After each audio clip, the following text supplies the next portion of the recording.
Hello all, అందరూ ఎలా ఉన్నారు? ఈ రోజు వాసు గారి వంటల్లో భాగంగా స్టఫ్డ్ క్యాప్సికమ్ దమ్ బిర్యానీని అయితే చూడబోతున్నాం. స్టఫ్డ్ క్యాప్సికమ్ ని విన్నాను, క్యాప్సికమ్ బిర్యానీని విన్నాను, కానీ ఈ స్టఫ్డ్ క్యాప్సికమ్ దమ్ బిర్యానీ ఏంటి అనేది అయితే నేను ఇప్పటి వరకు వినలేదు, చూడలేదు. నాకైతే ఇదే ఫస్ట్ టైం తినడం కూడా. ఇక రెసిపీలోకి వెళ్ళిపోతే, ఏ బిర్యానీకైనా ఫస్ట్ కావాల్సింది ఏంటి అంటే ఫ్రైడ్ ఆనియన్స్ అన్నమాట. ఫ్రైడ్ ఆనియన్స్ వేస్తే ఆ బిర్యానీ టేస్టే నెక్స్ట్ లెవెల్లో ఉంటుంది. ఉల్లిపాయల్ని సన్నంగా తరుక్కొని వాటికి ఉన్న ఎక్సెస్ వాటర్ అంతా తీసేసి వాటిని డీప్ ఫ్రై చేస్తే మనకి బ్రౌన్ ఆనియన్స్ రెడీ అయిపోతాయి. బ్రౌన్ ఆనియన్స్ ఎప్పుడు కూడా గోల్డెన్ బ్రౌన్ కలర్ లోనే ఉండాలి. చూస్తున్నారుగా, ఇలా పొడి పొడిగా క్రిస్పీగా ఉండాలన్నమాట. మనం మిగతా ప్రాసెస్ ఫినిష్ చేసుకునే లోపు బాస్మతి బియ్యాన్ని అయితే నానబెట్టేసుకుందాం. మేమైతే ఇక్కడ 1 kg బాస్మతి రైస్ యూజ్ చేస్తున్నాం. ఇక మన నెక్స్ట్ మెయిన్ ఇంగ్రీడియంట్ క్యాప్సికమ్ అయితే నీట్ గా వాష్ చేసుకొని కట్ చేసి పెట్టుకోవాలి. నాకైతే ఇక్కడ చిన్న చిన్న క్యాప్సికమ్స్ దొరకలేదు, అందుకే మీడియం సైజ్ క్యాప్సికమ్స్ అయితే తీసుకున్నాను. మీకు వీలైనంత చిన్న క్యాప్సికమ్స్ దొరికితే తీసుకోండి. ఇక్కడ మనం క్యాప్సికమ్స్ ని స్టఫ్ చేసుకుంటున్నాం కాబట్టి క్యాప్సికమ్ లో ఉన్న సెంటర్ పార్ట్ ని మాత్రమే కట్ చేసి తీసేసుకోవాలి. ఇలా కట్ చేసుకోవడం వల్ల స్టఫ్ అయితే బయటికి రాదు.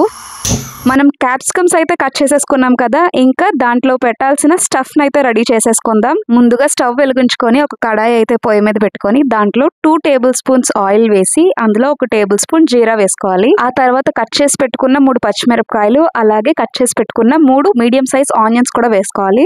ఇప్పుడు ఉల్లిపాయలు కొంచెం దోరగా వేగిన తర్వాత అందులో కొంచెం ఉప్పు, పసుపు, కారం వేసుకోవాలి. ఇప్పుడు ఇందులో 1 స్పూన్ అల్లం వెల్లుల్లి పేస్ట్ వేసుకొని పచ్చివాసన పోయేంత వరకు వేపుకోవాలి. అల్లం వెల్లుల్లి పేస్ట్ వేగిపోయిన తర్వాత కట్ చేసి పెట్టుకున్న 2 టమాటోస్ అయితే వేసుకోవాలి. మొత్తం అంతా ఒకసారి కలుపుకొని కళాయి మీద మూత పెట్టేసుకుంటే టమాటాలు మగ్గిపోతాయి. ఇక్కడ క్యాప్సికమ్ లోకి స్టఫింగ్ కోసం మనం పన్నీర్ అయితే యూస్ చేస్తున్నాం అనమాట. నాకైతే గ్రేటెడ్ పన్నీర్ దొరకలేదు, అందుకే క్యూబ్స్ ని ఇలా మ్యాష్ చేసుకొని టమాటాలు మగ్గంగానే ఇందులో అయితే వేసేసాం. ఆహా, పన్నీర్ వేయంగానే మన స్టఫింగ్ కి ఎంత రిచ్నెస్ వచ్చేసిందో చూడండి. ఇప్పుడే పన్నీర్ వేసాం కదా, ఒకసారి మొత్తం అంతా గరిటతో కలిపేసుకుందాం.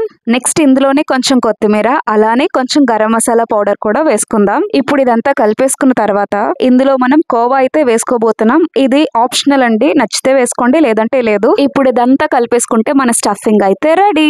ఇప్పుడు ఈ స్టఫ్ ని ఇందాక మనం కట్ చేసి పెట్టుకున్న క్యాప్సికమ్ లో అయితే ఫిల్ చేసేసేయాలి. మాకైతే ఈ స్టఫింగ్ ఇలాగా దగ్గర 7 క్యాప్సికమ్స్ కి అయితే వచ్చింది. సో నీట్ గా 7 క్యాప్సికమ్స్ కి ఫిల్ చేసి పెట్టేసుకున్నాం. చూడండి, స్టఫింగ్ పెట్టగానే క్యాప్సికమ్స్ కి ఎంత అందం వచ్చేసాయో. ఈ అందాన్ని రెట్టింపు చేయడానికి మా ఆయన అయితే వీటిలో బ్రౌన్ ఆనియన్స్ కూడా పెట్టేశారనమాట. స్టఫింగ్ అయిపోయింది కాబట్టి ఇప్పుడు రైస్ అయితే బాయిల్ చేసుకోబోతున్నాం. ఒక గిన్నెలో వాటర్ తీసుకొని అందులో సాల్ట్ వేసేసాం. ఇప్పుడు ఒక ప్లేట్ లోకి బిర్యానీ ఆకు, దాల్చిన చెక్క, రాతి పువ్వు, పెద్ద ఏలక్కాయ, నల్ల జీలకర్ర, జాపత్రి, సోంపు, అనాస పువ్వు, లవంగాలు, మరాఠీ మొగ్గ, యాలకులు, వీటన్నిటిని మనం బియ్యం ఉడికించే నీటిలో అయితే వేసుకుంటున్నాం.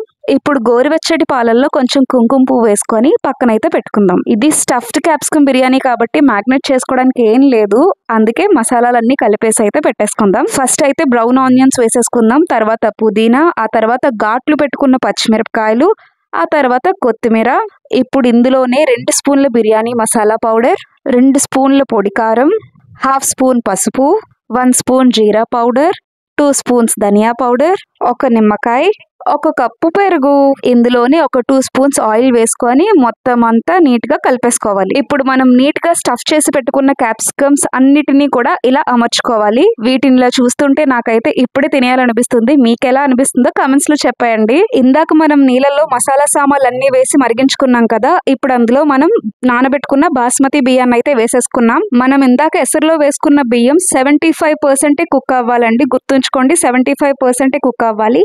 ఆ 75% కుక్ అయిన రైస్ ని ఇందాక మనం మసాలా అది కలుపుకొని స్టఫ్డ్ క్యాప్సికమ్ పేర్చుకొని ఉంచుకున్నాం కదండి, ఇందులో అయితే వేసేసుకోవాలన్నమాట. అవునండి, మీరు ఏదైతే అనుకుంటున్నారో అదే కరెక్ట్. ఇక్కడ నుంచి అంతా దమ్ ప్రాసెస్ అన్నమాట.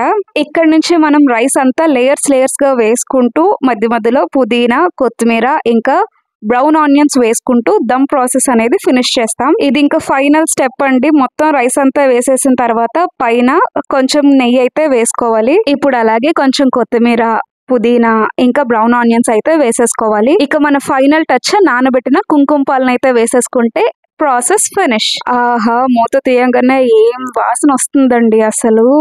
ఏంటోనండి, బిర్యానీకి నాకు కిందటి జన్మలో ఏదో సంబంధం ఉండుంటది. ఆ స్మెల్ రాగానే కడుపు నిండా తిన్నా కూడా ఆకలేసేస్తుంది. మన స్టఫ్డ్ క్యాప్సికమ్ చూడండి, అసలు చెక్కు చెదరలేదు, ఎంత అందంగా వచ్చిందో. మధ్యలో స్టఫింగ్ తీసి ఒక క్యాప్సికమ్ ముక్క పెట్టి ఆ రైస్ లో కలుపుకొని తింటే ఉందండి, అబ్బా అమోఘం. ఈ బిర్యానీని తిన్న ఎవరైనా మా ఆయన్ని మెచ్చుకోవాల్సిందే. సో ఇదండి మా స్టఫ్డ్ క్యాప్సికమ్ దమ్ బిర్యానీ. మరిన్ని వెరైటీ వంటల కోసం please do like, share and subscribe. ఇట్లు మీ మధు వాసు.